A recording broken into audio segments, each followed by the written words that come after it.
It's Cricbuzz Chatter, Adam Collins and Michael Vaughan here at Lord's. Stumps, day 4. England still required 257 to win. They're 114 for 4 at the close after Australia were all at 279 after a bumper barrage through the middle session and the first session indeed today. Vaughanie, let's skip all of that. Out or not out? Duck it late in the day, that's all people want to know. I want to talk about the shot first and foremost. So I was like, oh no, thank God he's not out, because we'd have been talking all about England's batting and Ben Duckett getting in, giving Australia just that late wicket.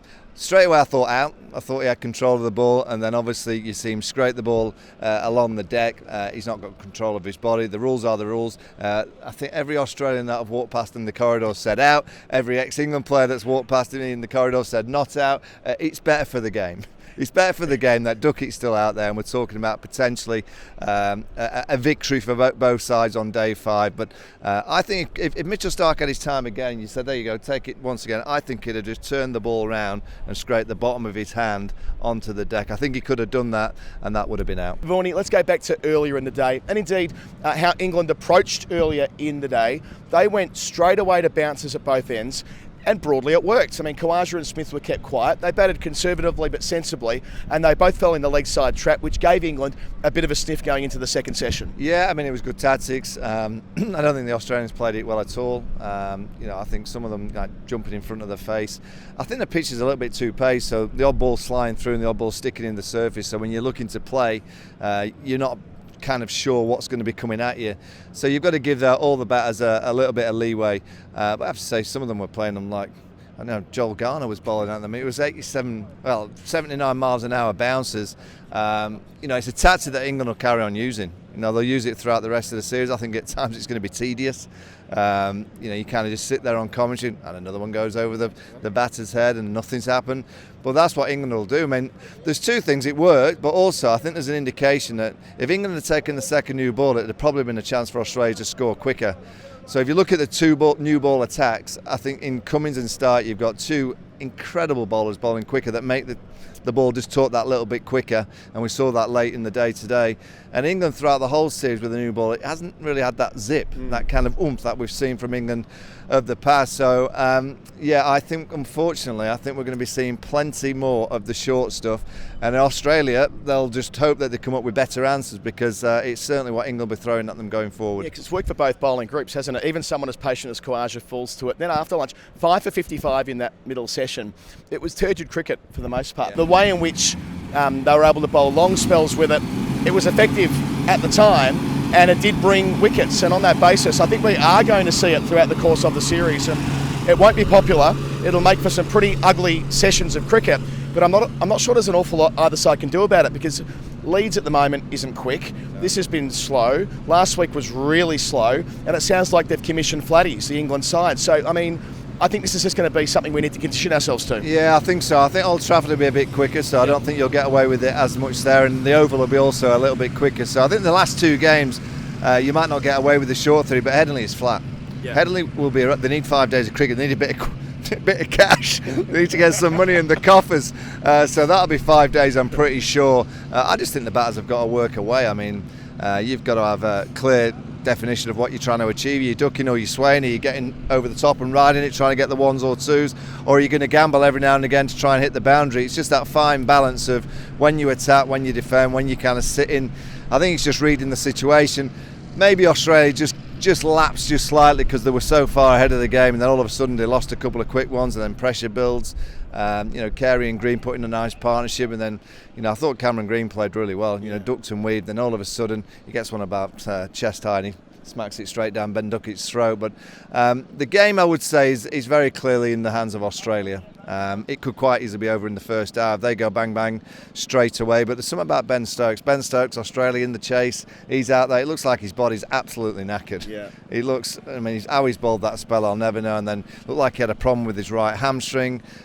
He got hit in his right hand in the first innings. I think there's a big bruise on his right hand, but he is colossal. He's just out there fighting. England have showed a lot of character in that last hour and a half, and I thought Ben Duckett, until his madness at the end, he played beautifully. He's a really, really gifted player. Yeah, speaking of colossal, Nathan Lyon walking out when Mitch Duck didn't think he would, hobbling down the stairs, that made for some compelling pictures and quite moving images too, when Stark thought, gee, my mate's coming out to support me here, and they added 15 for the final wicket. But then it flips again. You talk about going bang bang. Stark with a magnificent delivery to Ollie Pope through the gate, old school Mitchell Stark there, and that's followed up down from the pavilion end again by Cummins taking 2 and an over, a great Ashes over, which included the wickets of Root with a snorter and Brook with an unplayable, near enough to an unplayable, and sort of reinforcing Cummins' status as the best in the world. Yeah, I mean, and also I just, you know, the three young England players, you know, you look at Zach Crawley at the top of the order, Ollie Pope number 3, Harry Brook.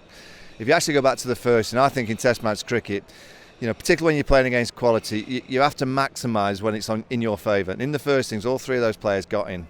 And what did they do? They got out by playing, you know, Zach Crawley ran past a Nathan Lyon off spin. He was 48 off 48, playing fantastic. Just play. You don't need to risk anything. Get the score in the first innings. Ollie Pope got out playing baseball. Didn't need to do it. You had a Harry Brook got out playing baseball. All 3 of those players in the first innings were in, set, go and get the big score. They put themselves under pressure in the second, and guess what? Zach Crawley, unfortunate, down the leg side. Ollie Pope gets a crackerjack. Harry Brook gets a crackerjack. That is Test match cricket against quality. So I hope there's coaches in the England dressing room that are saying to the young lads, saying, look, in the first innings, when you are in, capitalise, because when you're up against quality, things happen in the second innings that little bit quicker, and the pitch deteriorates, the ball sometimes does a little bit more, and you might get balls that you cannot do anything about. And 2 of them today got balls that were absolute rippers. So just get them in the first inning. So I just hope that they're kind of sat back in that dressing room now thinking, you know what, yeah, I've got to learn from this week, because I can't be gifting my wicket away against lesser teams. You know, you can get away with it. And in the second innings, they might not damage you as much. But this Aussie team, you cannot give them a sniff. And you certainly can't give Stark and Cummins that opportunity in the second innings to put you under pressure, when you can really put it in the bank. They had opportunities to put a nice big deposit in the bank in the first innings. It gives you that little bit of leeway in the second. They're now under a little bit of pressure because of the quality of this attack. All right, Vaughanie, let's go into the hot spot. How do we see a world where James Anderson can play a role in the rest of the series, if at all? Well, you know, there's 3 tests to go after this, and he certainly can't play every one. You know, I'll be leaving him out next week. He's just had no impact. You feel for him, he's just an incredible performer. You've seen him drop catches in the field. I've not seen that from Jimmy Anderson. You know, he's just so sharp in the field, but his bowling's just like that oomph, that little bit of zip. And if England are going to turn to the short ball theory, surely they're going to have to go to a Mark Wood, you know, a little bit of extra pace. I'm not saying Jimmy's done, you know, miss next week, potentially play at Old Trafford, his home ground, in the 4th. Just give him a week off. You know, he's 41 years of age. He probably needs a little bit of a breather. Bowling 2 tests on the trot on absolute placid surfaces. He needs a breather, but he is coming to an end. You know, it's coming towards the end. He'll hope that he can have one more say. He'll hope that his team can win tomorrow, go 1-1. But even if they do that, I've seen enough this week that he just needs a breather and potentially give him a rest and play him at Old Trafford. Yeah, they're certainly doing him no favours with the surfaces. All right, let's press fast forward before we finish up. So where are we? Fast forward, Duckett's on 50, Stokes on 29, 257 to get. Time won't be a factor. A full 98 overs available tomorrow. We've seen this one before, Vaughanie. We have. Ben Stokes, Lords World Cup final. We've seen him play nicely here. Ben Stokes, 2019 Headingley. We've seen him play nicely against his Australian side before. Ben Duckett is the key as well. I mean, Ben Stokes is, in my time, has been a batter for England that has been able to cope with the pressure more than any. You know, the T20 World Cup final last year at the MCG, he just soaks it up and won them the game. So he knows how to do it, but against this Australian attack, that they'll be in bed tonight, they'll rest up and they'll hit England really hard in that first hour. If Duckett and Stokes are still there after an hour, I think, you know, there'll be a few kind of murmurs around the ground that anything's possible. But against this attack, England can't have a bad 10 minutes. No. You know, they have one bad 10 minutes where Stark goes bang bang, it's game over. And they'll be inevitably bowling short at some point. Another challenge for them. And Bairstow in next. Anything's possible. If you're an England fan, dare to dream. If you're an Aussie fan, every chance of going 2-0 up tomorrow. Don't miss a moment. We'll be here for it all on Cricbuzz Chatter. Till then, good night.